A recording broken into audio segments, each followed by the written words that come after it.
विधानसभा क्षेत्र मुंडावर की पूर्ण रूप से क्षतिग्रस्त हो चुकी 10 सड़कों का निर्माण करवाने के लिए विधायक मंजीत धर्मपाल चौधरी ने विशेष पैकेज की मांग की है। इन सड़कों की कुल लंबाई 58.38 किलोमीटर है, जबकि इनके निर्माण कार्य में 51.60 करोड़ रुपए की लागत आएगी। विधायक ने सरकार द्वारा क्षेत्र की जनता से भेदभाव किए जाने की बात भी कही। उन्होंने कहा कि इन सड़कों से सभी तरह के वाहन गुजरते हैं, ग्रामीणों और आमजन को परेशानी नहीं हो, इसीलिए आवागमन करने दिया जाए। लेकिन अब मुंडावर के लोग इन सड़कों पर पैदल तक नहीं चल पाते हैं, क्योंकि धूल मिट्टी उड़ने से लोग अस्थमा और अन्य बीमारियों के शिकार हो रहे हैं। इसीलिए उनका आग्रह है कि क्षेत्र की इन 10 सड़कों का निर्माण कराकर लोगों को सुविधा प्रदान करवाई जाए।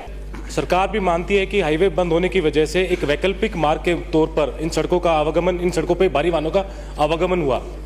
पिछले 2 वर्ष से लगातार मैं आपके माध्यम से इस सदन के अंदर इन सड़कों के लिए विशेष पैकेज की मांग कर रहा हूं।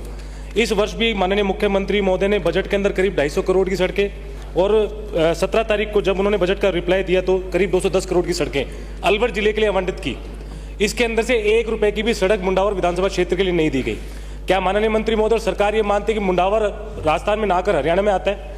और क्या मुंडावर के वासी जो ये सड़कें टूट गई हैं उसके बाद से लगातार इन पे दुर्घटनाएं हो रही हैं और पिछले 2 वर्षों के अंदर जो दुर्घटनाएं हुई हैं उसके अंदर कुछ लोगों की जान भी गई है।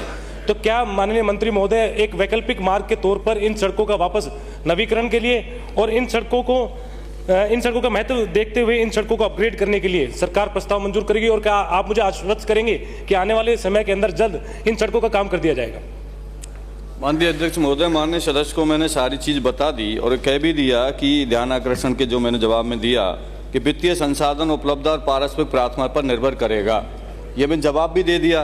पर बिल्कुल सत्य बात है, किसान आंदोलन लंबे 15 महीने के आसपास चला, आपकी सड़कें क्षतिग्रस्त हुई हैं और मैंने ये भी कहा कि प्राथमिकता के आधार पर मैं हमारी यहाँ से टीम भेजकर जाँच कराकर जो प्राथमिकता के आधार पर जो भी संभव होगा हम प्रयास करेंगे।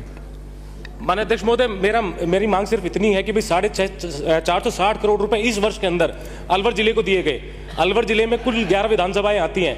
अगर 460 करोड़ को भी अगर आप भाग दें 11 के अंदर तो 44 करोड़ से अधिक मुंडावर का हिस्सा कहीं ना कहीं मुंडावर वासियों के लिए बनता है। तो क्या इस वर्ष भी आपने इतना नहीं सोचा कि भाई सड़कें 2 साल से टूटी हुई हैं, वहां पर जो डामर था सड़क का वो बिल्कुल मिट्टी हो गया है और आने वाले समय के अंदर जब बारिश होगी और उससे पहले जब गर्मी पड़ेगी तो धूल भी उड़ेगी।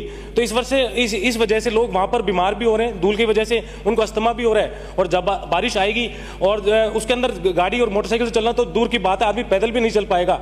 तो इसको देखते हुए क्या 460 करोड़ में आपको इस वर्ष ये सड़कें मंजूर नहीं करनी चाहिए थी क्या? माननीय अध्यक्ष महोदय, किसान आंदोलन के तहत तमाम सड़कें जो हमारे एनसीआर में क्षतिग्रस्त हुई हैं, मैं माननीय सदस्य भी और तमाम विपक्ष के साथियों से मांग भी करूंगा कि भारत सरकार की वजह से किसान आंदोलन इतना लंबा समय चला, मैं भारत सरकार को भी चिट्ठी लिखूंगा।